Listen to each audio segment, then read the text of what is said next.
it.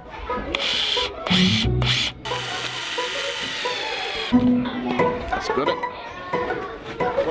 Okay, off you go.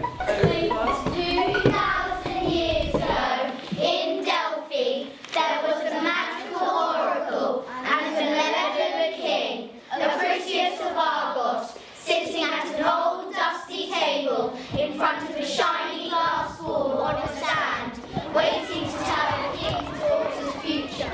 You can make it out quite clearly in Harting. It stands out, this roof, but I want it to blend in and become part of life here, and hopefully that will happen with the school. As an asset and unusual building for school, it's got to be pretty unique, really. It's just watching what the children do with it and what the school does with it which interests me. I mean, it's so versatile.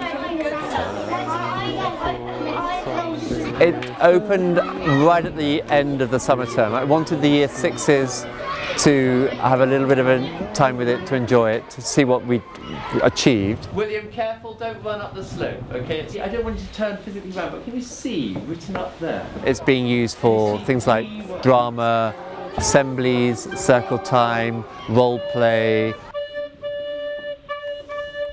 The children are all over it and love it. In playtime, it's a very popular area to go. Is there anybody here who would like to be filmed on the wobbly bridge?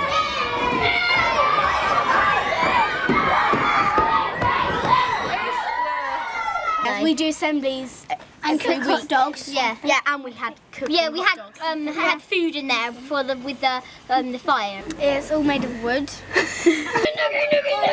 I like that it's got an underground bit and a really big back bit because you can run anywhere you feel like you can.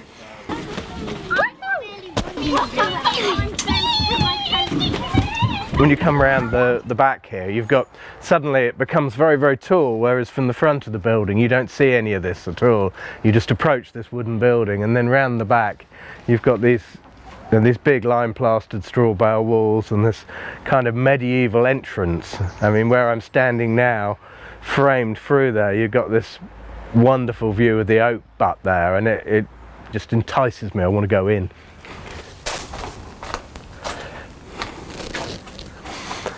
Well, it's lovely coming back and seeing it in use and how it's settling down. I mean, this was always a real favourite area for me, having this underground area with the oak and the cartwheel across the top. And I think it's just a great space. You can do so much with it, and I love all these little areas the kids can get into, and potential for all sorts, really. Chickens are enjoying it.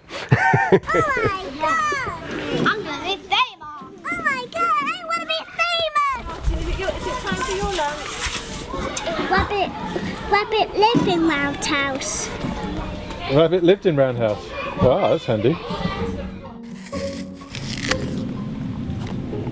Remember, Capri's in there for some reason. Is it round? Not quite there yet.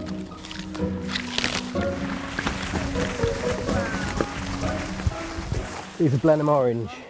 Yep, they are. They're really nice, dual purpose. And then you'll get loads of others different people bring in tomorrow. And you think, oh, that one looks nice. Crispy. A bit of tannin. I mean, these have never been sprayed. All they've done is been pruned and had a couple of barrels of human manure on them. So I've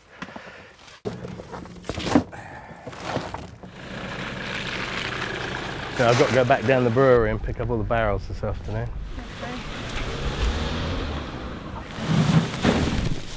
Pretty good.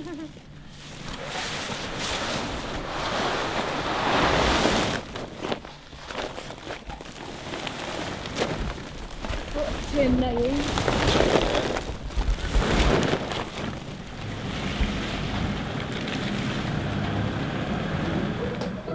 Let's have a look at the flesh. Yeah, they're quite dangerously hallucinogenic if you don't get it right. In other words, you shouldn't harvest it. I don't know fungus really. I only know one or two. I don't trust myself. So we picked some puffballs and it turned it into a very nice meal, and then we saw the Northern Lights, so that was very good. Sounds worthwhile. No.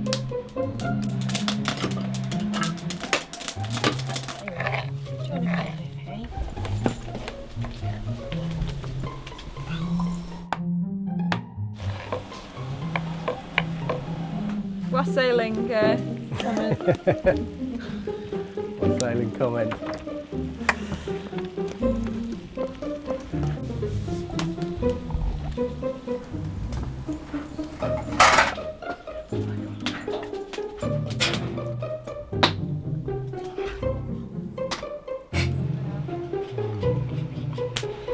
Glad we did them in butter as well.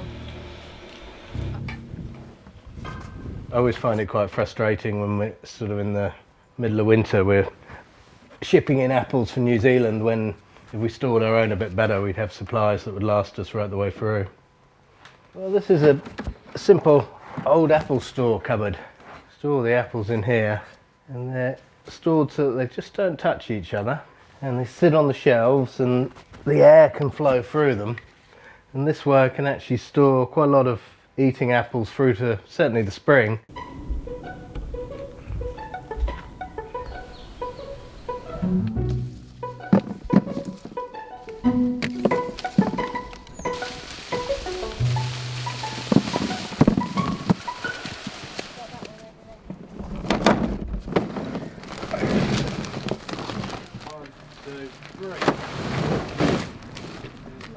Go with this, yeah.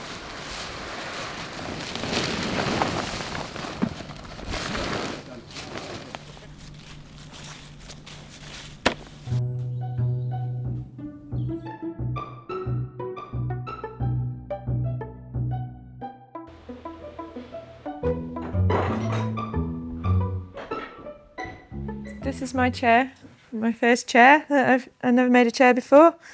Some of the coppice flares out from the stool before it starts growing up straight, so quite a lot of them have got just this little kick at the bottom.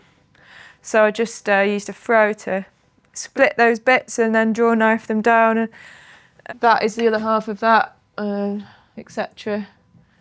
Really satisfying and pretty damn easy, really. It's not that hard, you know, if you've got the right tools. It's not difficult. You know, I'm no longer terrified of an electric drill. They seem quite tame compared to chainsaws, and yeah, it takes my weight, so.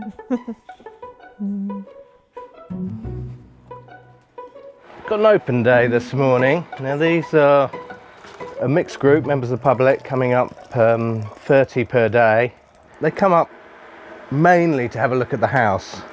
But little do they know, they only get a few minutes looking at the house, and actually what they get is an immersion in the woods, and I do all I can to teach them about woodland management and where wood comes from, and try and make them realise the house is just a small product from the woods and nothing more. Who's doing the washing up? That's what I want to know. This is your day while you're here, so please do ask questions. Feel free to, anything pops into your head. As we're walking round, I'll stop at various places and explain things that are going on. Hopefully that will trigger other questions from you. It'll move, but it's more, you've got to treat it like a mobile home rather than a touring caravan. You don't want to go down the M1 with it.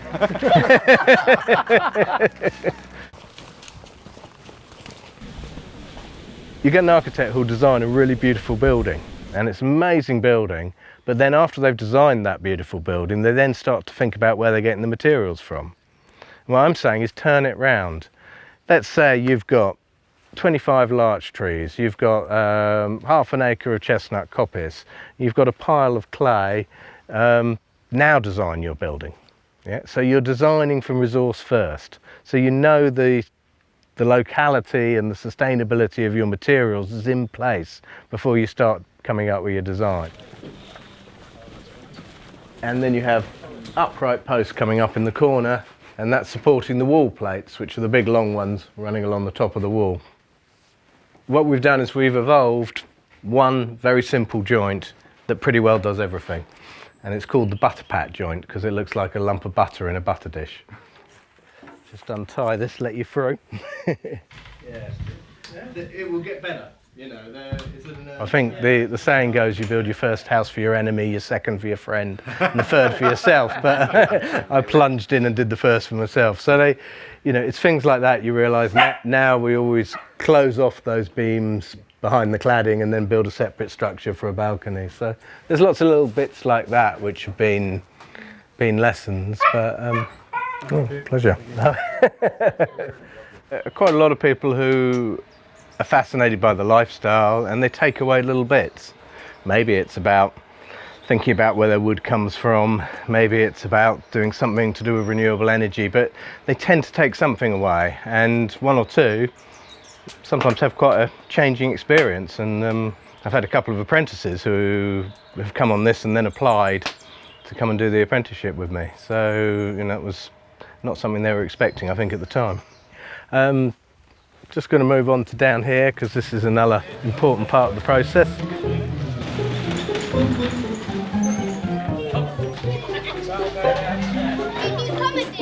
You do comedy? Watch out! Go and clear those apples.